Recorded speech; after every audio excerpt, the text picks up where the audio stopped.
So in this lesson, we are going to talk about the transformations of our exponential function graph. So we're going to use as our parent function y equals 2 to the x power. So remember, that could change the base up on you, so be sure you graph or know the parent function anchor points before you go too far. But we're going to use 2 to the x power, and so again, if I do 2 to the negative 1 power, that gives me 1 over 2, 2 to the 0 power, 1, 2 to the first power, 2, 2 to the second power, 4, 2 to the third power, 8. So these are going to be my anchor points. We know that our asymptote is at 0. So here's our graph.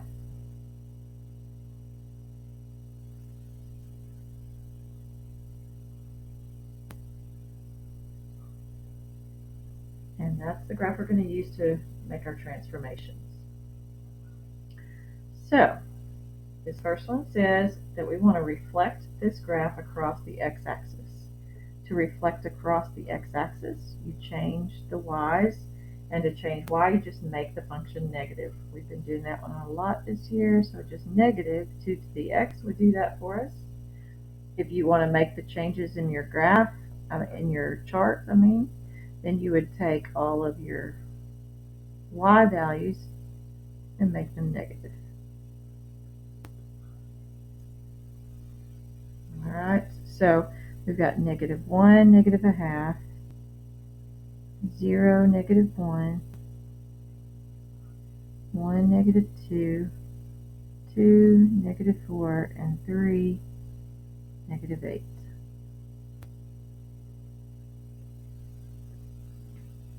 So it just reflects across the x-axis, but our asymptote is still y equals 0. It's just this time it's coming from the bottom instead of from the top.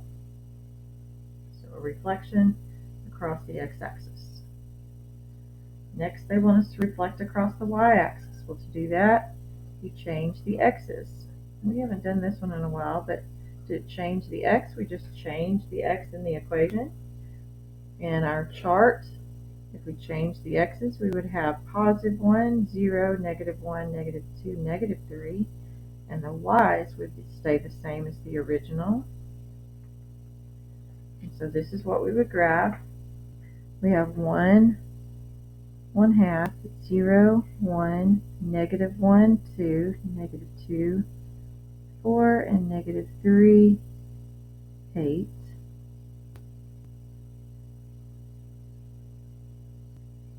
And that reflects our graph across the y-axis.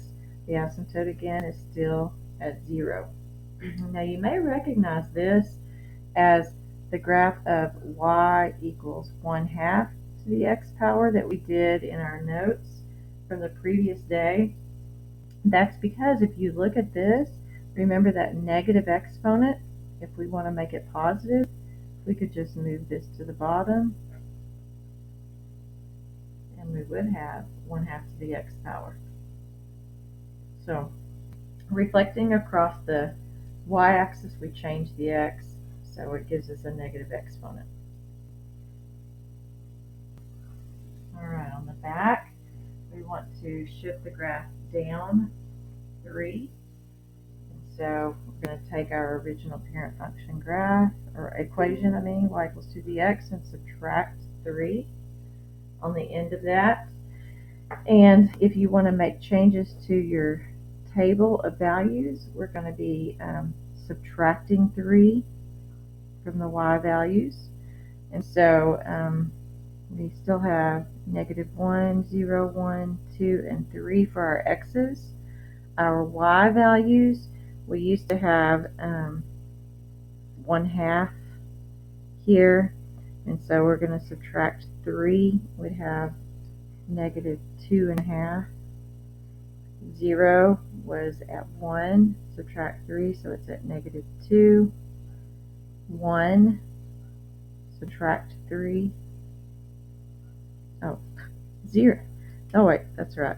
At 1, we had 2, subtract 3, we get negative 1. At 2, we had 4, subtract 3, we get 1. At 3, we had 8, subtract 3, we get 5. So we have negative 1, negative 2, and a half. We have 0, negative 2. We have 1, negative 1, 2, positive 1, and 3, positive 5. So this is our graph. So this time we can see that the whole graph moved down, so that also means that that asymptote moved down. So it was at 0, now it's at negative 3. All right, the next graph wants us to shift to the right 3 units. So remember, the left-right shift goes with x, usually in parentheses, and our x in this equation is in the exponent. So to go right 3, I need to put a minus 3 up here in the exponent.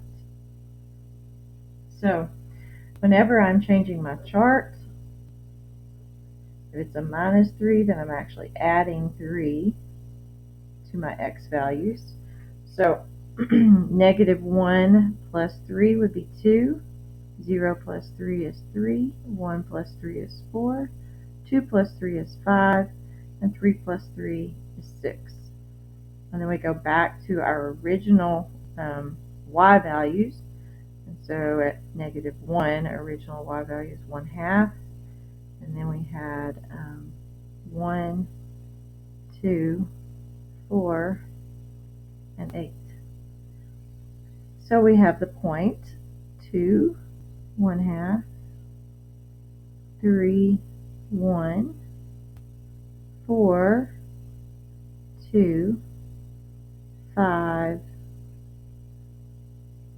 4, 2, I think I went too far through.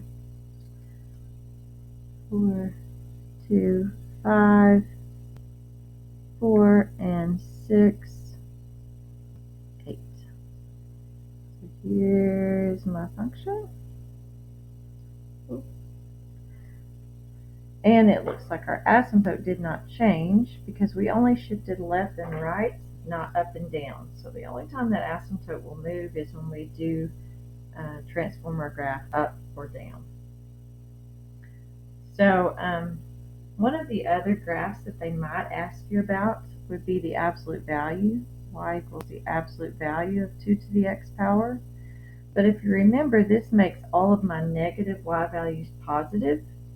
And in this graph, all of my negative y values are there. Well, there aren't any negative y values to make positive. The graph is already above, so this would not change the parent function graph at all.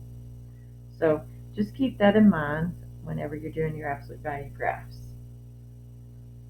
All right, last, they want us to be able to write the equation given the graph. And so since all of our parent function graphs are going to go through the point 0, 1, then the point that they're going to be using to shift the graph is going to be the 0, 1 point. So this point that they have here at 3, 5, that was at 0, 1. This was the original 0, 1 point on the graph of the parent function, whatever this parent function was. So this is our transformation. This is our left-right shift and our up-down shift. And so what we can fill in right now is that we know y equals some base raised to the x minus h power plus k. And our left-right shift is going to be from 0, 1, so let's go here. We're going to the right 3, and we're going up, but only 4, not 5, so be careful with that. So up here in my exponent, I'm going to have x right 3 would be minus 3, and then up 4 would be plus 4 on the end. And then I can use the point that they give me so that I can solve for this base. So I have 53 equals b to the 5 minus 3 power plus 4. 53 equals b squared plus 4. Subtract 4, and we have 49 equals b squared. So b is going to be the square root of 49, or 7.